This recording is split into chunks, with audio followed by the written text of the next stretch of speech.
Indonesia nomor 7. Kita bangga, tapi miris. Berapa naik upahnya? 0 dan 1.250. Negara yang kaya nomor 7 di dunia, menaikkan upah buruhnya hanya setengah harga toilet. Kau dihargai toilet. Dan enak saja Gubernur Jawa Barat tidak menaikkan upah 0 rupiah. Kalaupun ada yang naik seharga setengah harga toilet, kau lihat di sosmed dia. Saya tidak menyerang gubernur. Yang saya persoalkan sebagai pemimpin buruh adalah tentang kebijakan.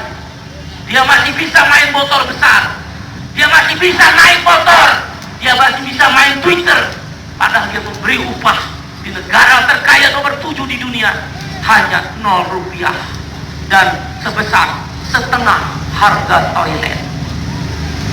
Kau tahu saudara apa penyebab semua ini? Hanya di zaman penjajahan Hindia Belanda. Saya ulangi, hanya di zaman penjajahan Hindia Belanda, seorang gubernur Hindia Belanda memenjarakan rakyatnya ketika rakyat menyuarakan aspirasi dalam bentuk demonstrasi. Kau lihat yang terjadi di Banten. Kau lihat yang terjadi di Banten, saudara. Berpuluh-puluh kali aksi dijawab oleh gubernur Banten. Jangankan menaikkan upah, tapi penjara jajaran yang diberikan oleh seorang.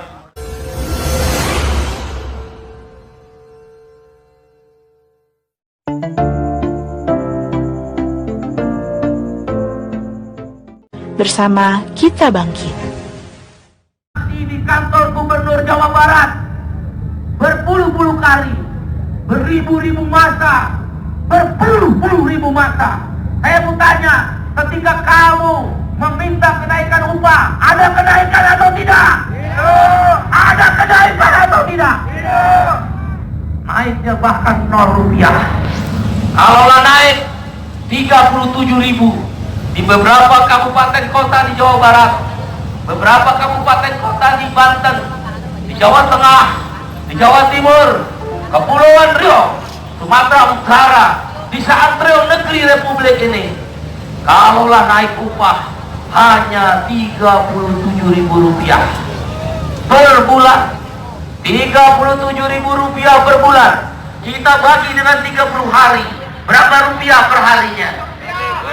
Berapa rupiah?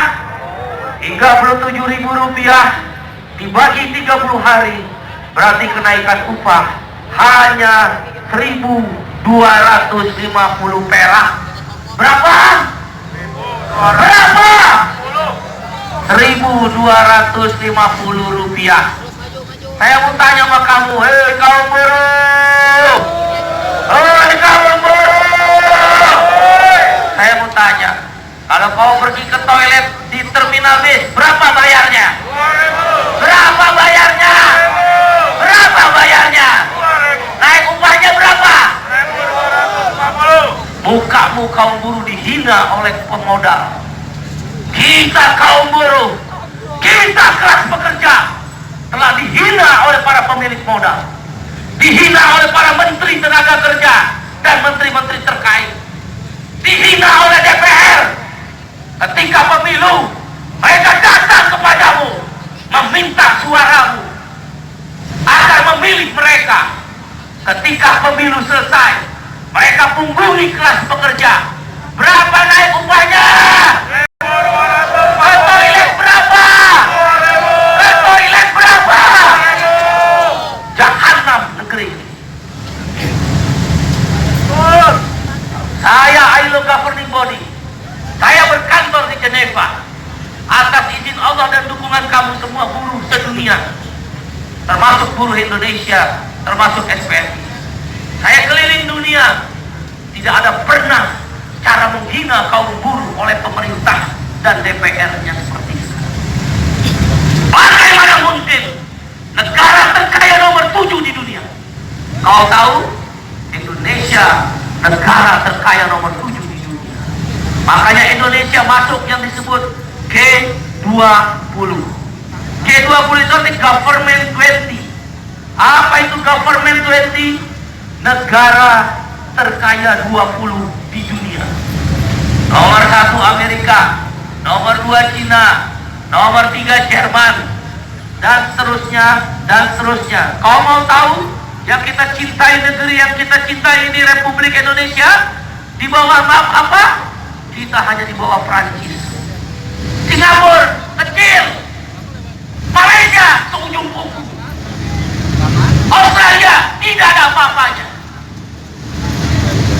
Kita hanya kalah di Asia dengan Jepang dan India. Ini negeri nomor kaya, nomor 7 sedunia. Makanya kita masuk G20, dan insya Allah Desember nanti kita bangga sekaligus miris. Desember 2022 Indonesia akan menjadi tuan rumah 20 negara terkaya di muka bumi ini, dan Indonesia nomor 7. Kita bangga, tapi miris. Berapa naik upahnya? 0 dan 1.250. Negara yang kaya nomor 7 di dunia, menaikkan upah buruhnya hanya setengah harga toilet. Kau dihargai toilet. Dan enak saja Gubernur Jawa Barat tidak menaikkan upah 0 rupiah. Kalaupun ada yang naik seharga setengah harga toilet, kau lihat di sosmed dia. Saya tidak menyerang gubernur. Yang saya persoalkan sebagai pemimpin buruh adalah tentang kebijakan.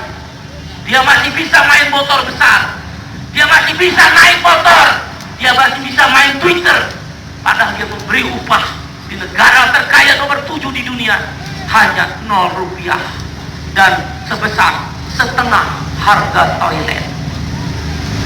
Kau tahu saudara, apa penyebab semua ini?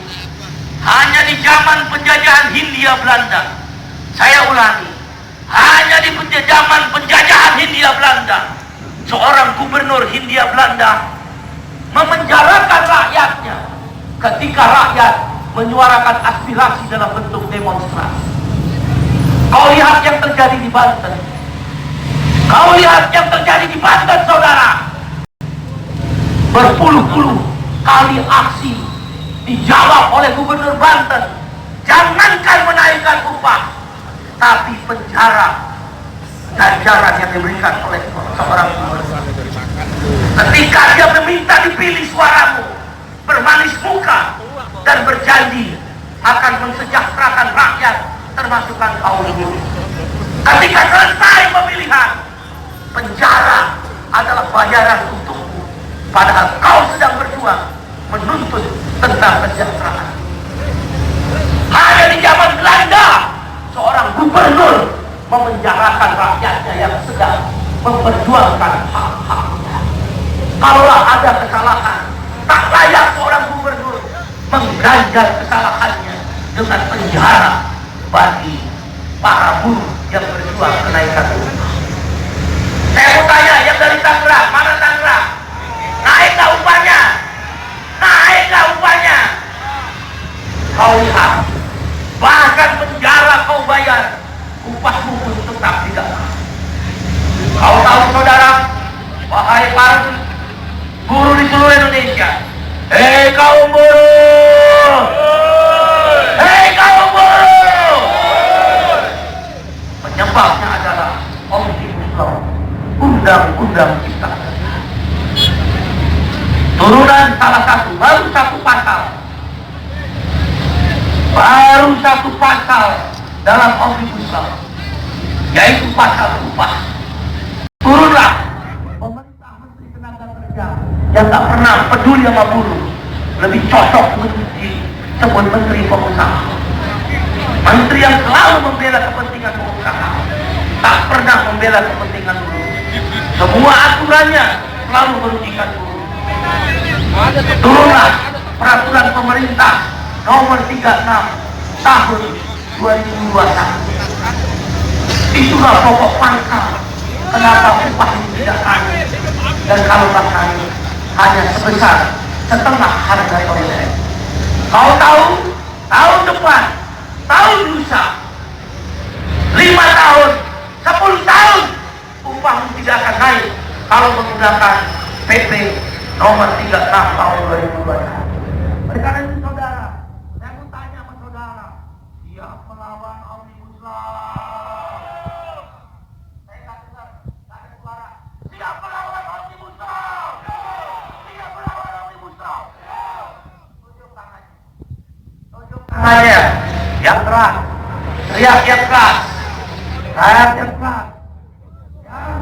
Kalau saya bilang Omnibus Law, kau bilang tolak, tolak, tolak 3 kali. Ya, tunjuk.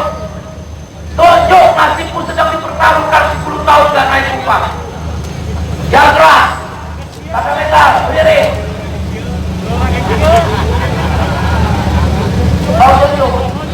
Kita akan melawan habis-habisan. Kau tunjuk. Omnibus Law.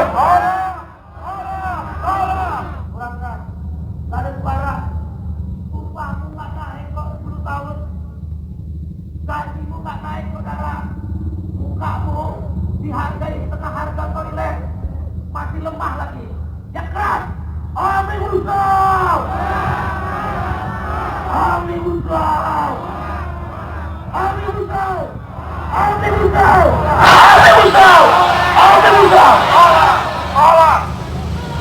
Saya perintahkan secara terbuka sebagai Presiden Partai Buruh, sebagai Ketua Majelis Nasional FSPI, sebagai Presiden KSP, pulang dari sini. Hei, dengar ya, ada semua. Dengar enggak? Dengar enggak? Kau dengar ya? Kau dengar? Pulang dari sini.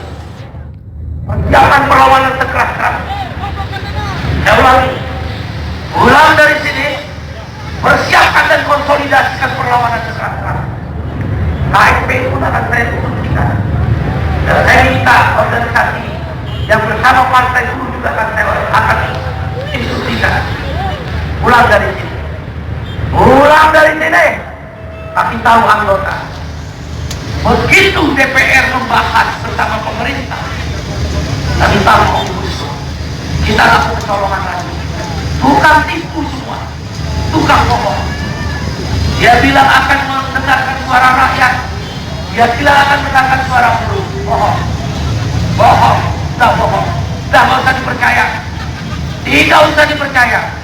Gunakan kekuatan buruh. Pulang dari sini. Pulang dari sini. Siapkan anggotamu. Lumpuhkan pabrik-pabrik. Stop produksi. Mogok nasional, saudara-saudara. Saya akan keluarkan instruksi menteri. Walaupun mungkin suara saya tidak didengar oleh DPR, kau tunjuk sekali lagi.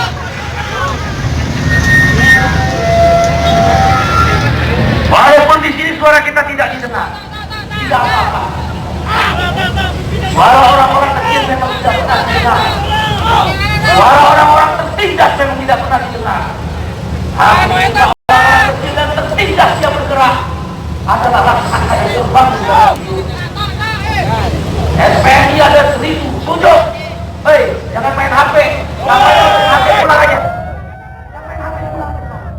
Kau tunjuk sana. Buat apa kau sendiri tidak main HP?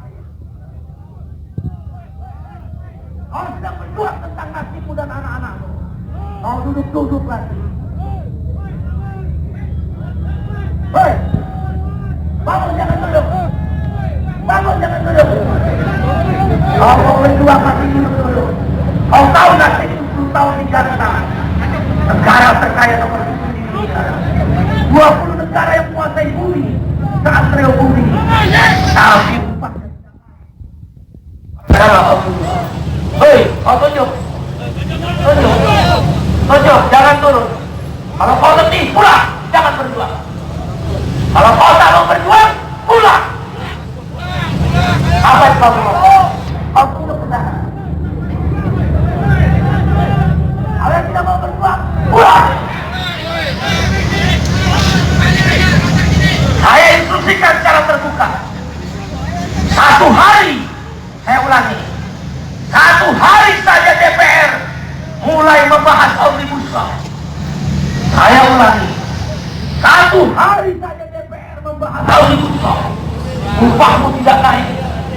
Outsourcing dibebaskan seumur hidup. Anak-anak kita yang bersekolah tak punya masa depan karena masuk outsourcing bayar 3 juta, 4 juta, tapi gaji tidak naik. Kau dengar? Sampaikan nanti pulang dari sini. SPY dari 257 pabrik di 30 provinsi. KSPI ada 5.000 pabrik. KSPI ada 5.000 pabrik. Kalau dikurangi dengan guru honor anggota KSPI adalah 750. Ya, ada 5.000 pabrik. Kau dengar ya? Tunjuk ya. Sambil kau bilang lawan, lawan, lawan.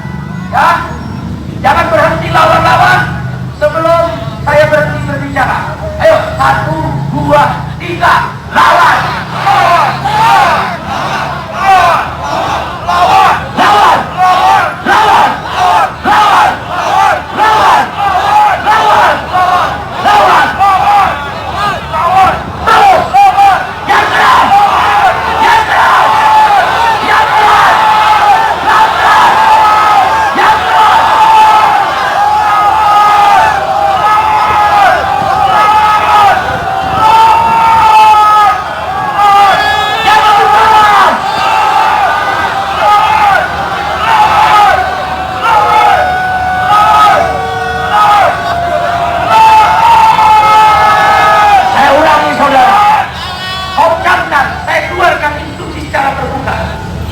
Satu hari saja DPR dan pemerintah kembali membahas Omnibus Law. Saya instruksikan secara terbuka. Saya instruksikan secara terbuka. Lakukan pemogokan umum. Stop produksi. Lumpuhkan ekonomi pabrik-pabrik di seluruh Indonesia. Sudah cukup. Sudah cukup kita dimiskinkan dan dibohongi oleh para legislator. Datang bermanis muka ketika pemilu, mengumpuli setelah selesai pemilu, sibuk dengan urusannya saja, dengan kepentingan yang satu. Saya mau tanya, siapa vokasional? Saya nggak dengar suaranya. Siapa